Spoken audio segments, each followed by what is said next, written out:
Social media team ہے وہ ایک ملک کے اندر کنفیوژن پیدا کرنے کے لیے پھیلا رہی ہے۔ پاکستان کے اندر ایک آئینی اور جمہوری طریقے سے حکومت تبدیل ہوئی ہے، ابھی تک اس نے ایسا کوئی فیصلہ نہیں کیا۔ اچھا یہ بتائیے گا، غیر سیاسی اور غیر یقینی صورت اگر ہوگی تو اس سے نہ صرف مہنگائی پہ اثر پڑے گا، وہ بڑھ جائے گی اور اس کے ساتھ ڈالر بڑھ رہا ہے، یہ ساری چیزیں واپس نہیں آئیں گی۔ جی دیکھیے، یہ سب جو اس وقت بے یقینی پھیلائی جا رہی ہے، اس کو آپ پچھلے 4 سال کا تسلسل کہہ سکتے ہیں۔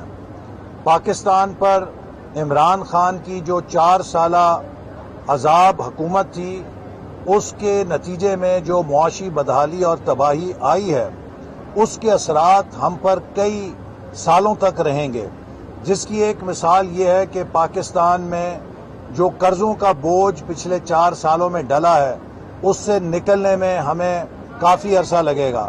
پاکستان میں جو افراط زر پیدا کی گئی ہے، اسے قابو میں لانے کے لیے ہمیں کچھ وقت لگے گا۔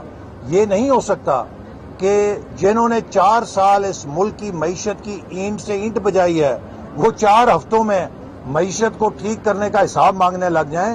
ان کو حساب دینا ہے، ہم نے نہیں دینا۔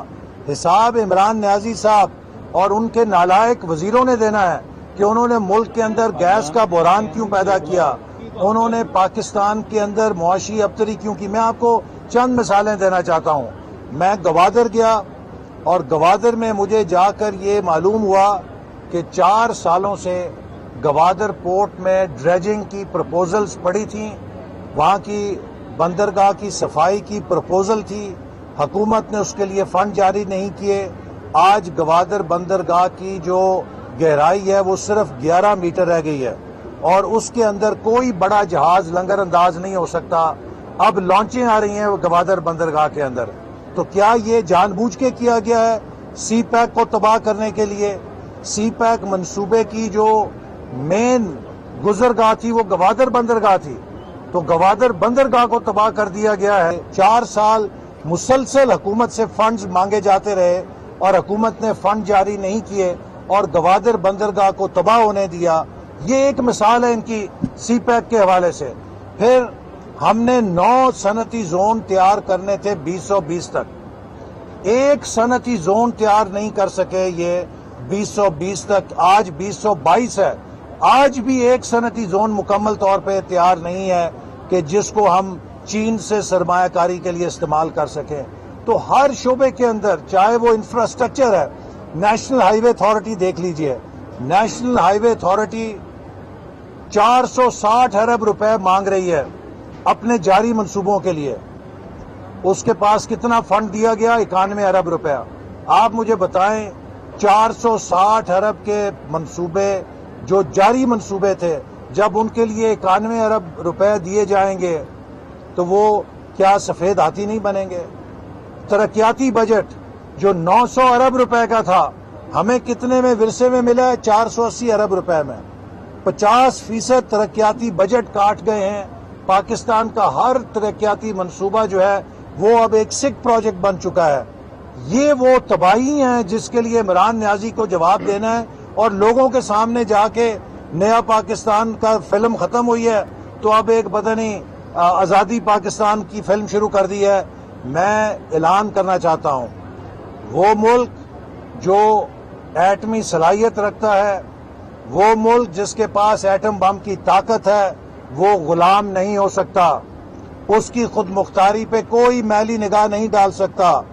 28 مئی آنے والی ہے، وہ قوم کو یہ سبق سکھائے گی اور یاد دلائے گی کہ پاکستانی قوم وہ قوم ہے جو پوری دنیا کا دباؤ لے کر اپنی آزادی اور خود مختاری کے لیے فیصلہ کرنے کی صلاحیت رکھتی ہے۔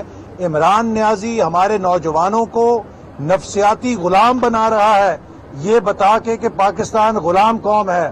پاکستان غلام قوم نہیں ہے، پاکستان آزاد قوم ہے۔ ہم ایک ایٹمی طاقت ہے، کوئی ہم پہ میلی نگاہ نہیں اٹھا کے دیکھ سکتا۔ عمران نیازی پاکستان کی سیلف اسٹیم کو تباہ کر رہا ہے۔ اچھا یہ بتائیں کہ شہباز شریف صاحب پچھلے دنوں کچھ اسلامی ممالک کے دورے پر بھی گئے ہیں، کوئی امداد کی کوئی وعدے کیے گئے ہیں، کچھ بتائیں، کیونکہ ڈالر تو رک نہیں رہا اور یہ حالات رہے تو سری لنکا والا حال ہمیں لگتا ہے کہ یہ ہو جائے گا، کیونکہ کیونکہ حکومت جب سے آئی ہے ایک بھی اسٹیٹمنٹ نہیں آئی جی کہ ڈالر روکنے کے لیے ہم یہ دیکھیے اس وقت جو ڈالر کی صورتحال ہے، جیسے آپ نے کہا کہ اس کا ایک حد تک تعلق بے یقینی جو ہے اس کے ساتھ ہے، اور دوسرا اس کا تعلق جو ہے وہ پاکستان کے جو IMF کے ساتھ مذاکرات ہیں ان سے بھی جڑا ہوا ہے، اور ہمارا جو ڈائلما ہے وہ یہ ہے کہ حکومت IMF کے ساتھ ایک ایسا معاہدہ کر گئی ہے جو عوام دشمن بھی ہے، جو غریب دشمن بھی ہے، لیکن اس کے اوپر حکومت کے دستخط ہیں، اور IMF یہ نہیں دیکھتا کہ حکومت کس کی ہے، وہ حکومت پاکستان کو دیکھتا ہے۔ تو لہٰذا ہم ایک ایسے معاہدے کے ہوتے ہوئے کہ جو عوام کے خلاف تھا، کوشش کر رہے ہیں کہ عوام کے لیے زیادہ سے زیادہ ریلیف حاصل کر سکیں۔ اسی لیے ہماری IMF سے جو مذاکرات ہیں ان میں طول آ رہی ہے کہ ہماری خواہش ہے کہ ہم عوام پہ کم سے کم بوجھ پڑنے دیں۔